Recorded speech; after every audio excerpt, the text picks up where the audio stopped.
Coming to the third wheel, which is Stress management. mental health. That's a big one. And I'm going to use a very geeky word here. There's a field of science called psycho, neuro, immuno, endocrinology. Let's get there again. Yeah, psycho, mind, psychology, thoughts. Neuro, how the brain interprets those thoughts. Immuno, the immune system decides is there danger, is there threat. Endocrine, signal goes through the hormones to tell the body, are we doing fight, flight, fright? Are we doing a panic mode? Or are we doing rest, repair, digest? The parasympathetic, sympathetic nervous systems. So sympathetic being the activation, stress react response, parasympathetic being the relax, calm down, repair, sleep, mode. And we are now living lives in chronic sympathetic overdrive. We're always, it used to be to save us from tigers. And this is in my book, right? Is that these tigers don't leave anymore. It's the job, it's the loan, it's the in-laws, it's the exams, it's the college application, it's my friends gossiping about me, it's my breakup, it's money, it's chronic stress. The world goes on and on. And kids are really, at all ages, are suffering from a mental health crisis. So it's just really coming out of the cracks now to see that we don't, I think the Gurukul system or our ancient traditions of teaching children spirituality or teaching people how to find that inner truth and get back to center. I'm always looking outside to consume something or numb myself, whether I eat my through my emotions, or I binge Netflix watch for my emotions, or I consume alcohol or drugs for my emotions. Or we blame somebody else, we get into drama with people. We have to be the victim. So it's stress. It's very toxic to be the victim, actually. It's never happened. I learned this the hard way. My spiritual journey started when I realized how unhappy I was in the victim seat. It's more internalizing and taking the key of your happiness and joy back into your hands rather than giving it to someone. That's when you really realize that nobody else can make you unhappy. You let that person make you unhappy. So, Right. And spirituality will mean follow a belief, follow a ritual. I don't have much of a belief or a ritual. I don't What is have, spirituality? for me, spirituality is more really about energy or about consciousness, is or your way of connecting to a higher force. something that put Saturn and Moon where they are and they're not crashing, and every day we get a sunrise at 6:30. Something smart like that. Something smart created me. We don't know how to make a human. Something is doing that. What is that mysterious force? That. I don't know what it is. So how do you pray that for spirituality, or do you I don't think about that person if it's a Yeah, person? I don't know. It's part of it. What is, Yeah. when I say I'm going to make these changes in my life and bring in spirituality Yeah. into my life, into my child's life, Yeah. what will I trust? Yeah, that's probably more. I can answer that more easily. It doesn't have to be anything. It could just be, can I tap into a sense of oneness? For me, it's oneness. That's what it is.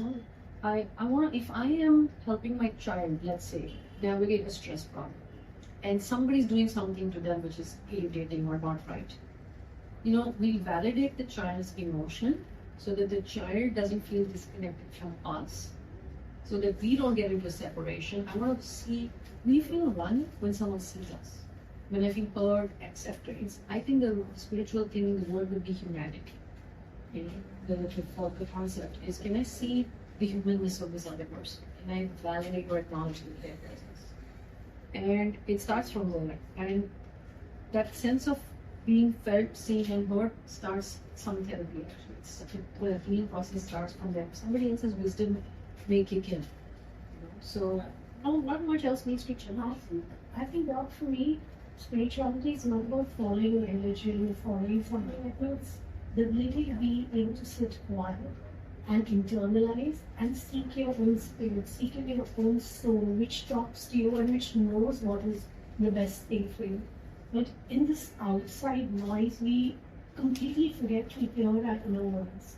And spirituality is actually about seeking your own inner voice, which has so much to guide you, to tell you. So to be able to become calm, in all these stories to be able to gain wisdom, which is all there. Yeah. I mean, George is telling we already know our brain is already there. We never Yeah. let it speak. Yeah. And the body is always listening to what our brain is saying. Absolutely. So we learn to feed our brain happy thoughts, positive emotions, and a lot of love. That is spiritual. Exactly. So there's a chapter in my stress section where I say, how clean is your thought diet? That sentence is there in the book now. I'm leaving out chapters, but it's published soon. So looking forward Yeah. to reading this. But you know, and you're right. And at the same time, I've practiced in the US, I practice here. I meet a lot of people who are Nasty. I don't believe in God, I don't believe in spirit, I don't believe in soul, I'm stressed, I'm sick, my cortisol is high, my blood. Because coming back to the doctor role that we played, right? Is okay. Is at a human level. This person is telling us something at a human level. Can we let them be heard and seen? Because talking soul and inner silence and all that will be like, even my own kids might be like, no man, what is this Gyan session, right? So, but the work can start at just, because when someone's really in chronic stress, the first thing that we could do is just let them feel seen, heard, accepted, not judgment. Is, yeah, you had lots of stress, you did this, I see you. Thank you. See you, okay. That's a starting point of our therapeutic journey, right? For them. That's what we hope. It's that mighty power, that universal kindness feeling that I want to operate from. Is I want to have that universal feeling of, can I put out that wish, that I wish for you to not suffer, I wish for you to, not everybody's journey is there. That's the stress management wheel. There's so many ways we could go into it. And then fourth is exercise.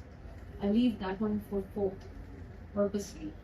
Because if you take someone who's carb heavy or protein deficient, a little bit of exercise, it's going to backfire.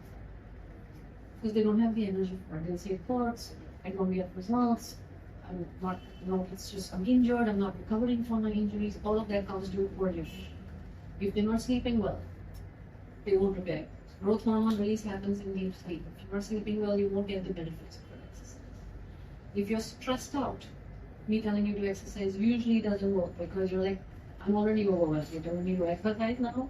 I've got so much going on. I've got bigger fish to fry than about 5 minutes. I've got to take care of that and that and that. No time for me. So stress management. And then when you address these, you find this energy. And the natural desire of the human is to move. Babies want to move. They're inside, they're kicking. When they come out, they're trying to get everywhere. They just want to move. So our natural intrinsic design blueprint is to want to move and to be active and energetic. People want to thrive. Nobody chooses to be sedentary.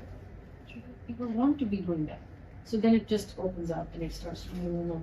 They're willing to and they're interested to do more with their bodies. Okay.